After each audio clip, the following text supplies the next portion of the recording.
le tueur en série le plus célèbre de tous les temps. Jack l'Éventreur a fait régner la terreur dans les ruelles sombres de Londres, poignardant et mutilant ses victimes. Mais depuis plus de 100 ans, personne n'a réussi à identifier le meurtrier. Aujourd'hui, le profilage criminel met en évidence des indices qui pourraient apporter un éclairage nouveau sur cette affaire. Nous allons reconstituer les scènes de crime et examiner de près les archives afin de découvrir le suspect qui a échappé à tout le monde. Voici le dossier secret sur Jack l'Éventreur.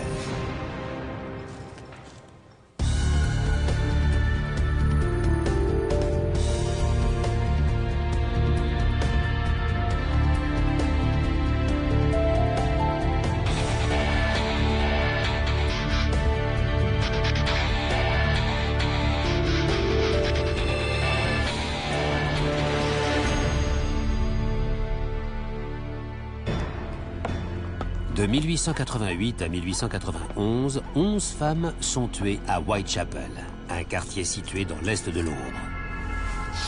5 de ces meurtres présentent des similitudes. On les attribue donc à un même homme.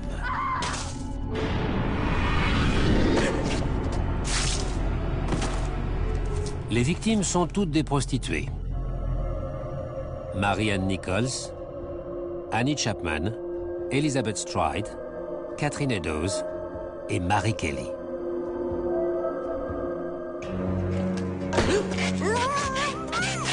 Cette folie meurtrière dirigée contre des prostituées commence au mois d'août et s'arrête en novembre, aussi soudainement qu'elle a commencé. On a échafaudé de nombreuses théories à propos de l'identité du tueur. On a parlé des francs-maçons, d'un médecin de la cour et même d'un des petits-fils de la reine Victoria. Bien qu'on ait déjà décortiqué ces 5 meurtres des centaines de fois, les enquêteurs pensent qu'ils renferment encore des indices qui pourraient conduire au coupable.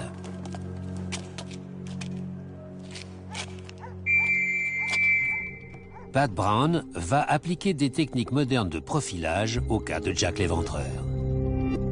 Le profilage criminel, c'est une analyse scientifique des preuves matérielles et comportementales.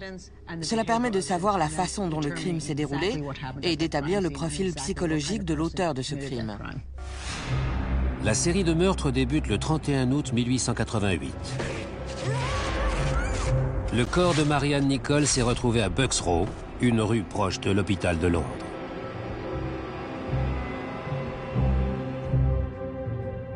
Elle a été égorgée et a reçu plusieurs coups de couteau à l'aine et au torse. Apparemment, il s'agit d'un acte gratuit.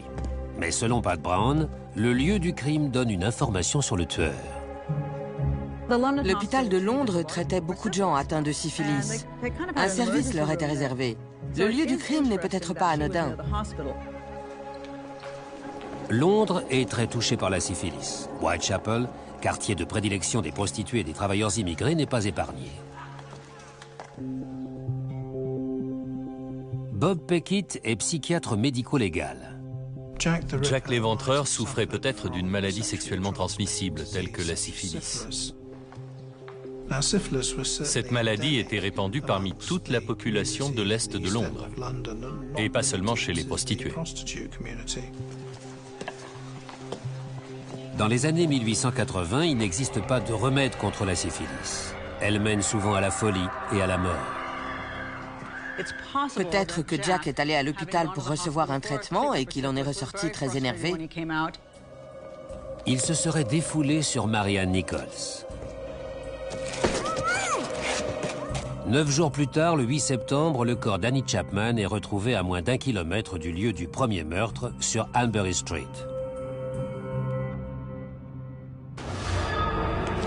Là encore, il s'agit d'une prostituée d'âge mûr. Elle aussi a été égorgée.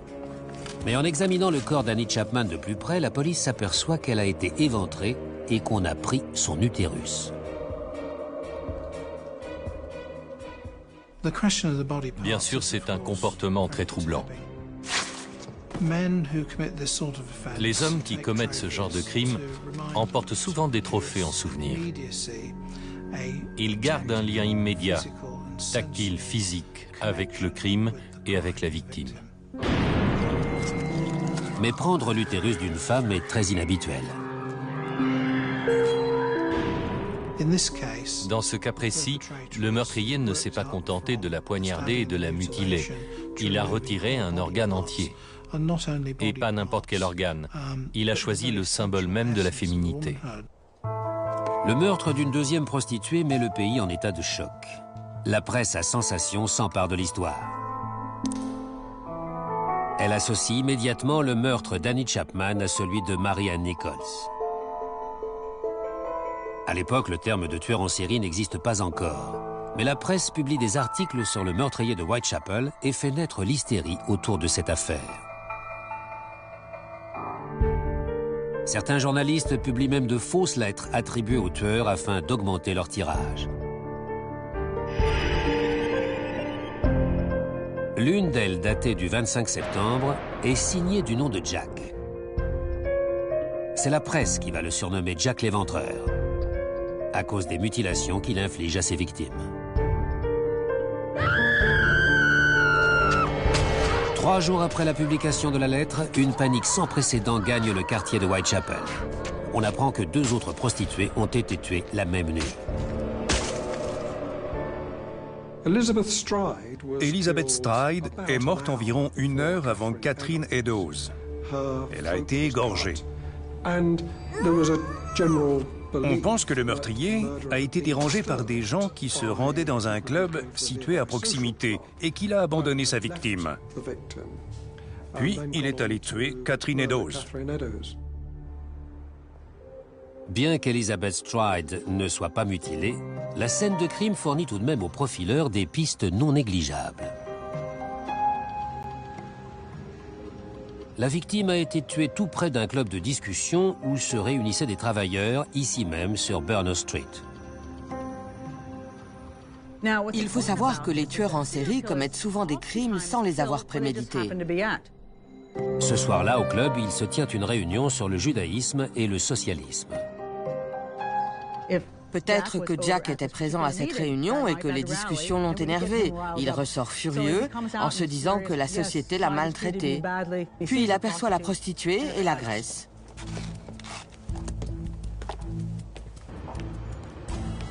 Pat Brown pense que le deuxième crime peut fournir de nouveaux indices sur l'identité de l'éventreur.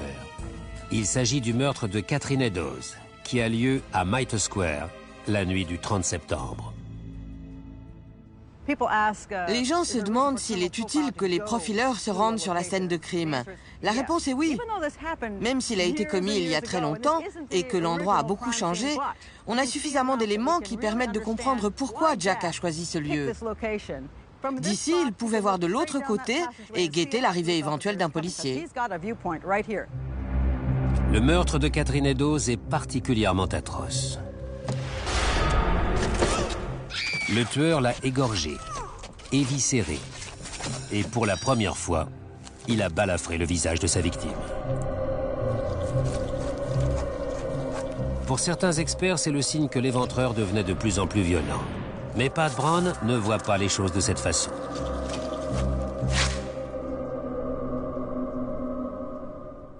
Il la plaque contre ce mur pour l'égorger sans être aspergé de sang.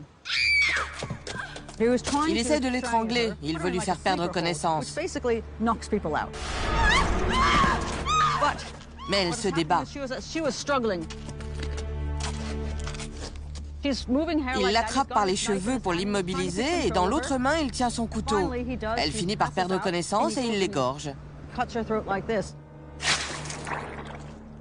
Si on retourne la tête, on voit que ça a causé des entailles.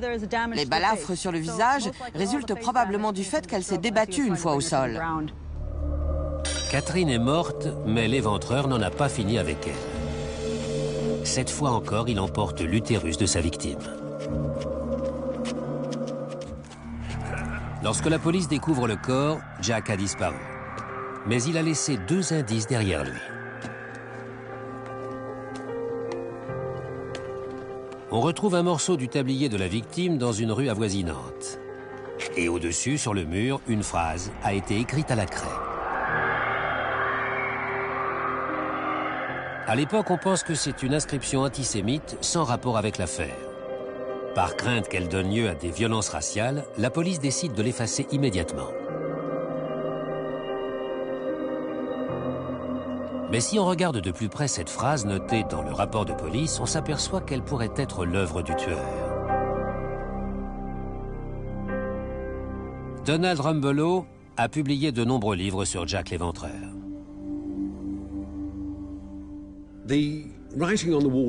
La phrase qui était écrite sur le mur de Goulston Street disait ceci: « Les Juifs ne seront pas accusés pour rien ». J'ai le sentiment que c'est l'Éventreur qui a écrit ces mots. Juste en dessous, il y avait le morceau de tablier de Catherine Eddowes. Je pense donc que c'était un message de Jack l'Éventreur. Les psychopathes sont incapables d'éprouver du remords et ne supportent pas les accusations. Plus tôt dans la soirée, la réunion au club des travailleurs a peut-être fait naître chez le tueur un sentiment d'injustice. Le meurtre de Liz Stride a eu lieu près d'un club qui accueillait une organisation juive. Si Jack a assisté à la réunion, une fois dehors, il a peut-être voulu exprimer sa colère envers la société. Il s'est dit qu'on le rendait responsable de tout et il a écrit cette phrase sur le mur. Pat Brown pense elle aussi que le tueur est l'auteur de l'inscription. Selon elle, la syntaxe approximative de la phrase résulte d'une dégénérescence cérébrale causée par la syphilis. C'est la perte de certaines facultés cognitives et la colère qui l'ont poussé à écrire cette phrase. Selon Pat Brown, le meurtre commis près de l'endroit où se tenait une réunion de socialistes juifs et la phrase écrite sur le mur signifient que le tueur était peut-être un ouvrier juif. Mais aujourd'hui, la question religieuse est toujours aussi sensible qu'en 1888. Il y a des tueurs en série de toutes origines. Ils peuvent être blancs, noirs, hispaniques ou autres. On trouve des psychopathes dans tous les groupes de population. Je pense que Jack l'Éventreur était juif. Mais le fait qu'il soit juif n'a rien à voir avec le fait qu'il soit l'Éventreur. Le profil du suspect se précise. Il s'agirait d'un ouvrier juif atteint d'une dégénérescence cérébrale. Après ces 4 meurtres, la pression de l'opinion publique est énorme. Mais le climat de terreur va bientôt s'intensifier. Le double assassinat d'Elizabeth Stride et de Catherine Eddowes semble marquer la fin de la folie meurtrière de l'Éventreur. Mais 6 semaines plus tard, une prostituée de 25 ans dénommée Mary Kelly est retrouvée dépecée sur son lit.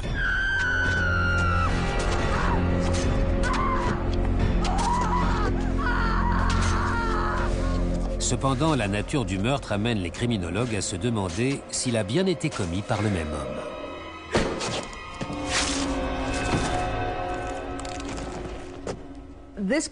Ce cas est si différent des 4 autres qu'on peut se demander si le meurtrier est le même. Les autres crimes ont eu lieu dehors. Celui-ci a eu lieu à l'intérieur. Les 4 précédents ont été très rapides. Mais pour celui-ci, il a pris son temps. Mary Kelly est tuée dans une chambre et le meurtrier laisse la scène de crime en l'état. En reconstituant la pièce d'après les photos et le rapport de la police, Pat Brown conclut que la victime connaissait son assassin. Les vêtements sur la chaise sont un détail intéressant. Ce sont ceux de Mary Kelly, soigneusement pliés. Si elle est venue ici avec un client, ce n'était peut-être pas Jack. D'habitude, il est pressé, il saute sur sa victime et la tue rapidement. Mais là, elle a eu le temps de plier ses affaires. Soit l'homme a attendu patiemment qu'elle se déshabille, puis ils se sont mis au lit et il l'a tuée. Soit elle était déjà déshabillée et un homme a frappé à la porte. Elle savait qui c'était, elle l'a fait entrer et il l'a tuée. Mary Kelly a été aperçue pour la dernière fois à 2 h du matin. Des témoins déclarent l'avoir aperçue avec 2 clients cette nuit-là.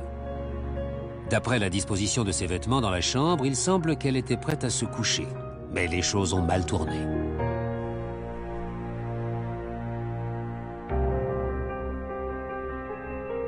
Les points rouges indiquent l'endroit où se trouvaient les organes du corps de Marie. Sous sa tête, on retrouve un sein, un rein et son utérus. Son foie se trouve entre ses pieds et sa rate est placée à côté d'elle. Des morceaux de chair provenant de son abdomen et de ses cuisses sont disposés sur la table. Le point noir représente son cœur qui n'a pas été retrouvé.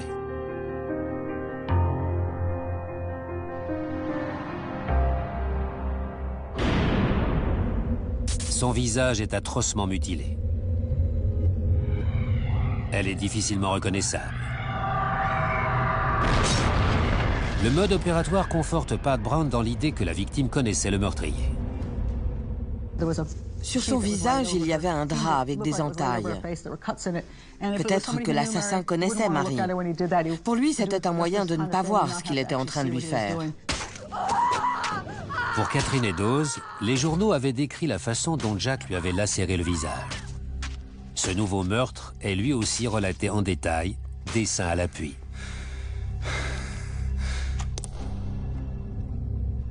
L'utérus de Marie est laissé sur le lieu du crime. C'est l'organe de prédilection de Jack, celui qui l'emporte presque toujours. Je pense que les 4 premiers meurtres sont l'œuvre de Jack l'Éventreur et que celui de Mary Kelly a été commis par quelqu'un d'autre qui a voulu lui faire porter le chapeau. La mort de Mary Kelly et celle des 4 autres femmes ont été imputées à Jack l'Éventreur. Il existe pourtant une différence fondamentale qui a peut-être freiné les policiers dans leur tentative d'identifier le meurtrier.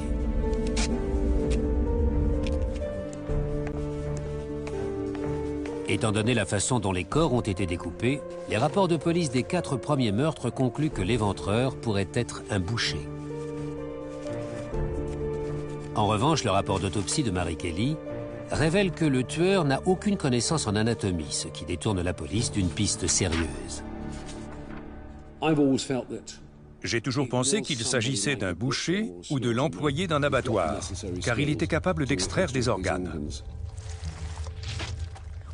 Qui pouvait se promener dans la rue avec du sang sur lui sans attirer l'attention, sinon un boucher? Cette piste aboutit à un suspect que les enquêteurs ont négligé. Un homme que la police connaissait, mais qu'elle a choisi d'ignorer.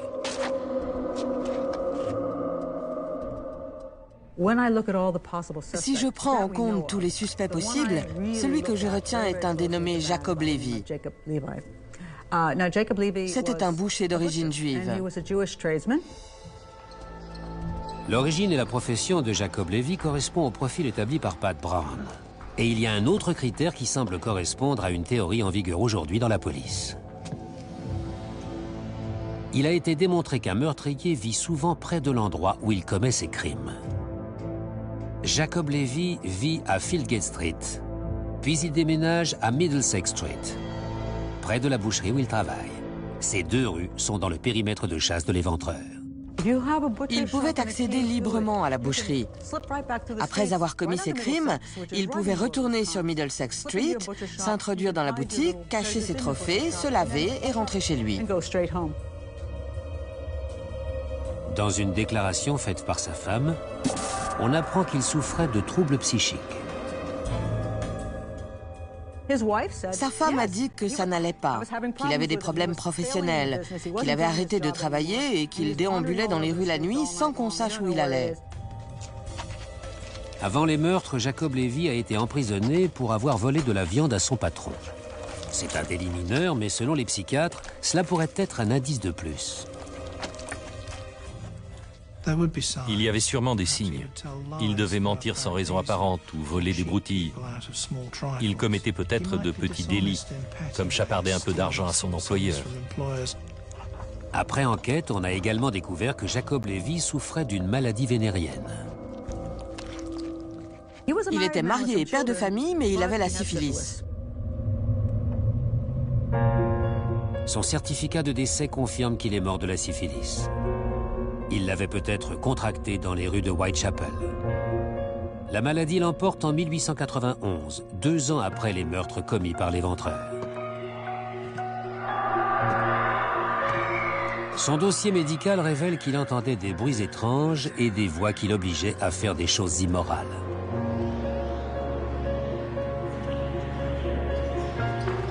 Ces voix sont un symptôme de la psychose qui survient à un stade avancé de la syphilis.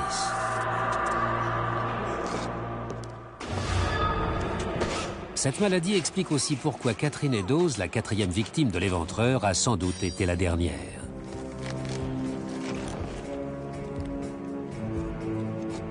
Il s'est retrouvé incapable d'organiser et de mener à terme ses attaques.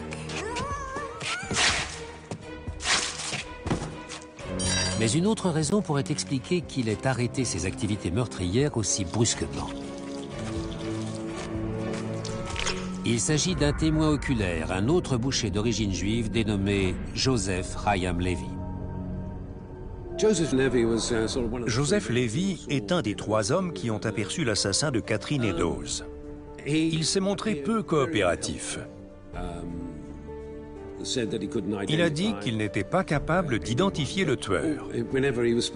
Mais il donnait l'impression d'en savoir beaucoup plus qu'il voulait bien le dire.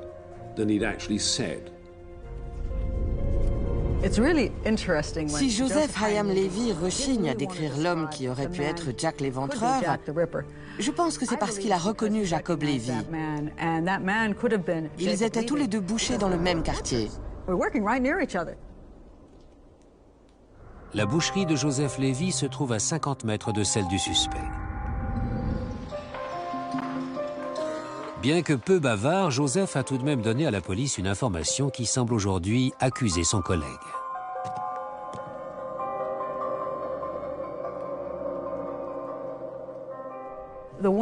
Joseph Levy a révélé une chose intéressante. Il a dit que l'éventreur faisait environ 10 cm de plus que Catherine Eddowes. Or, Jacob Levy mesurait 1,62 m et Catherine Eddowes faisait 1,52 m. D'après les autres témoins oculaires, la différence de taille était plus importante. Mais il est difficile de savoir qui a raison. Jacob correspond à la description de Joseph. Il remplit également les critères établis par les profileurs qui enquêtent aujourd'hui sur Jack l'Éventreur.